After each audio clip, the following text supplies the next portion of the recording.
17ª semana do tempo comum. Segundo dia do trido de Santo Inácio. O tema de hoje é Santo Inácio e os desafios para a evangelização. Nesse segundo dia do trido de Santo Inácio, Jesus nos ensina que é preciso seguirmos firmes na missão que nos foi confiada, mesmo que passemos por rejeições e incompreensões, no desafiador caminho da evangelização. Que nosso padroeiro nos inspire a sermos sempre fiéis testemunhas de Cristo, apesar das oposições. Com alegria, iniciemos nossa celebração cantando. Soldado vencido por Jesus, Santo Inácio se fez cavaleiro, o reino dos céus pela Santa Cruz, aberta ao mundo inteiro, triunfou as paixões do homem velho, através das batalhas mais ardentes, e afiou a labareda do Evangelho aos 5 continentes.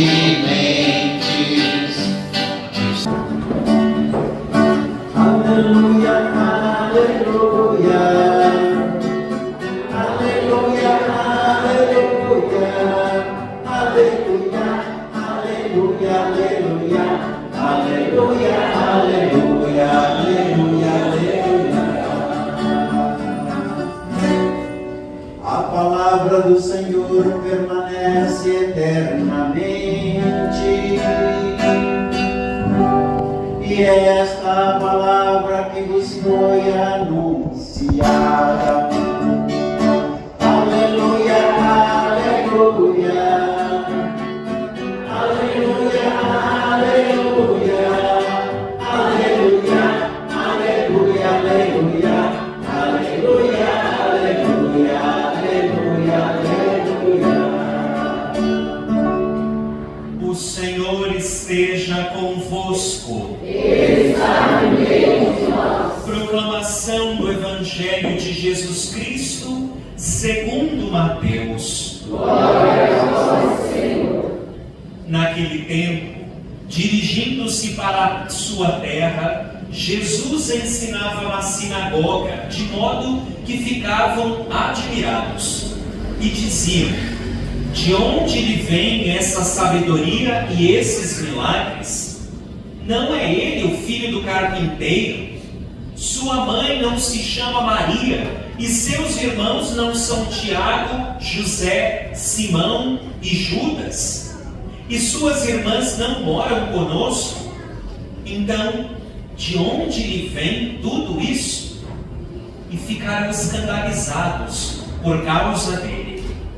Jesus, porém, disse: um profeta só não é conhecido, estimado, em sua própria pátria e em sua família. E Jesus não fez ali muitos milagres, porque eles não tinham fé. Palavra da salvação. Glória a vós, Senhor. Louvado seja nosso Senhor Jesus Cristo.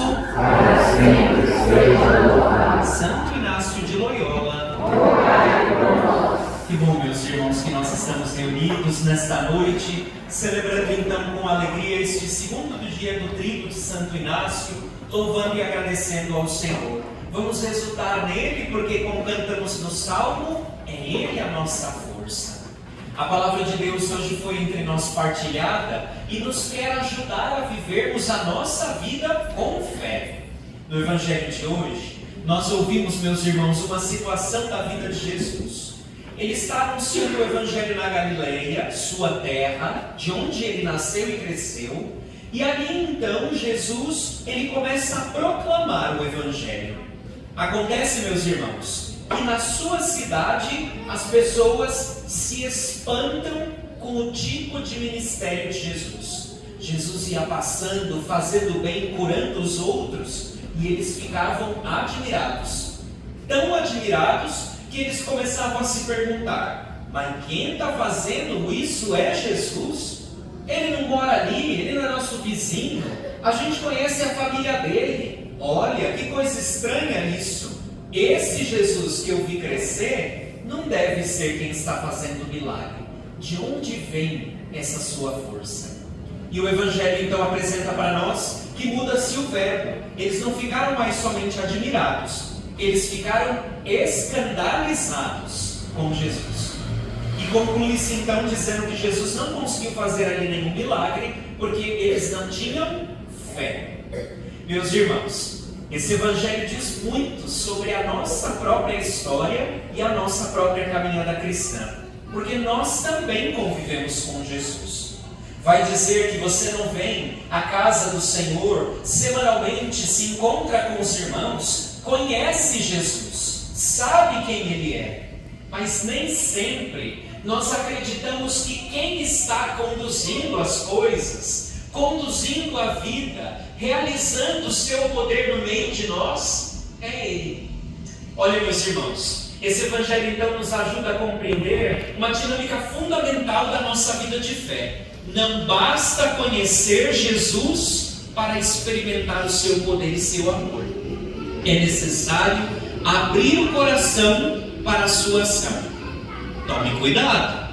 Você pode conhecer muito bem de Jesus, como conheço muita gente que fala de Jesus que é uma beleza, mas Jesus está longe de si.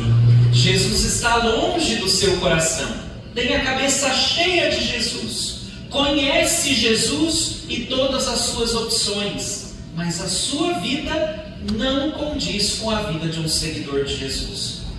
Também, meus irmãos, esse Evangelho me faz pensar e me ajuda a refletir na seguinte dinâmica: se por um lado é importantíssimo a gente não só conhecer, mas se deixar abrir o coração, se deixar penetrar pelo amor de Jesus, por outro lado, é importante não ser escandalizado por aquilo que Jesus faz.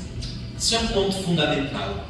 Eu paro para pensar, o que será que escandalizou tanto aquelas pessoas? Será que era só o fato de conhecerem Jesus? Ou será que era porque Jesus estava curando quem Ele estava curando? Será que era o fato que Jesus andava pelo meio dos pecadores? Será que não escandalizava um pouco as escolhas de Jesus na sua vida? Até hoje é assim.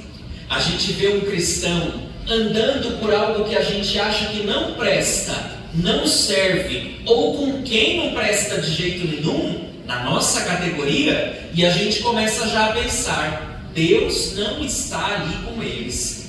Meu querido irmão, minha querida irmã, Jesus andava no meio dos pecadores, Ele andava no meio dos pobres, Ele passava por este mundo junto de todos os que sofriam.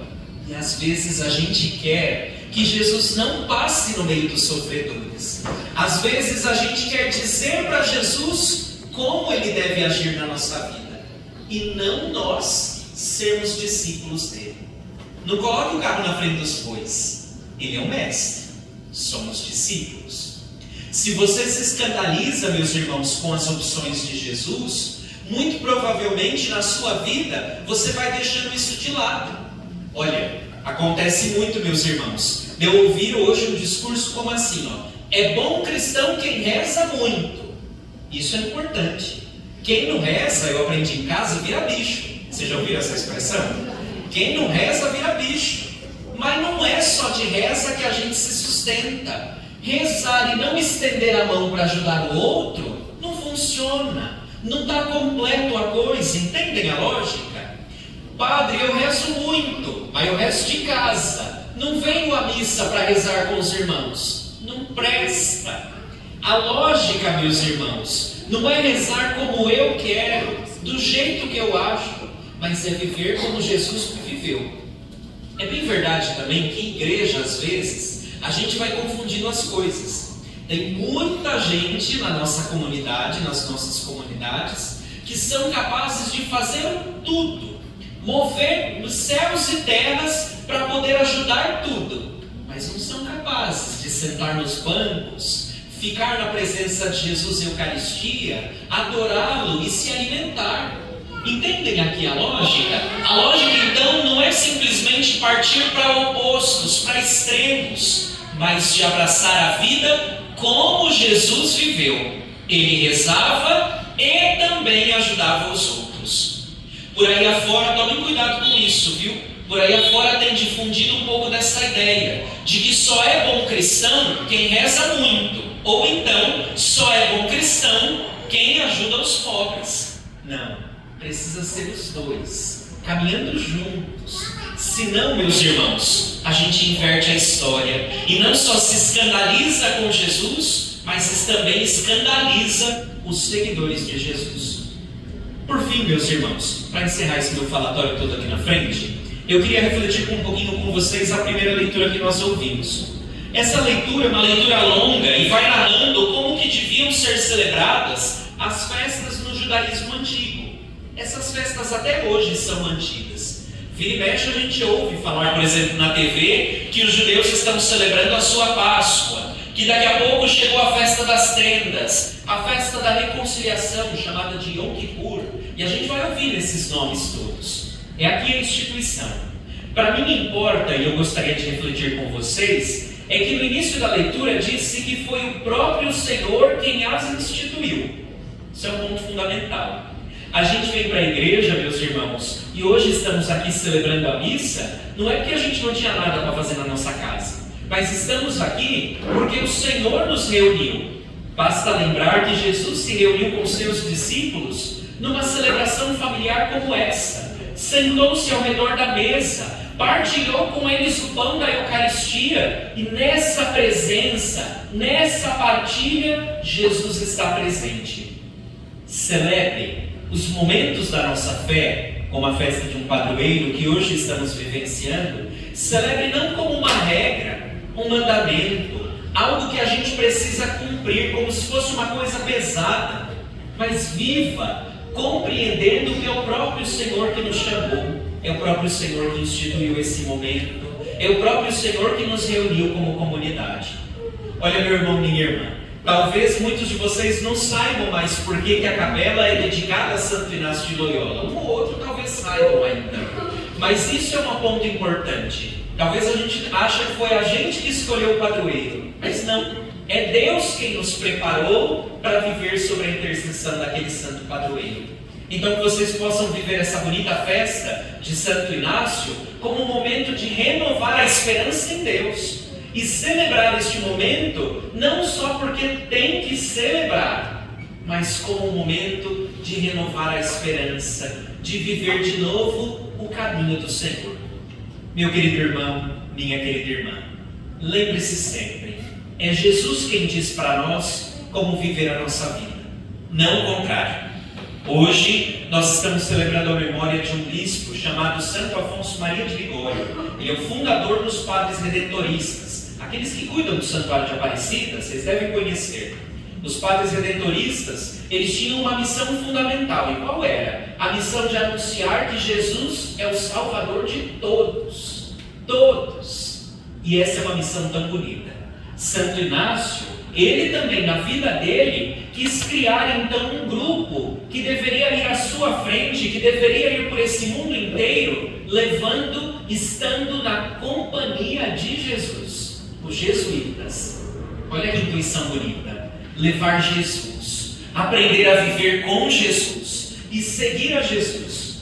Meu querido irmão, minha querida irmã, o povo daquela cidade de Jesus não conseguiu ver nele o seu Senhor, não conseguiu caminhar com Cristo. Você consiga caminhar com Jesus todos os dias, que não lhe falte ânimo, nem coragem, mas também não te falte a humildade necessária para entender que Jesus vai à frente, a gente vai atrás, que Ele é o Mestre, nós somos os discípulos, e que onde está o Mestre, aí queiramos estar também nós. Não queira, meu irmão, minha irmã, dizer para Jesus como deve ser a vida, a sua vida. Ao contrário, confie nele e saiba que Ele está agindo e atuando no meio de nós. Louvado seja nosso Senhor Jesus Cristo. Para sempre seja louvado.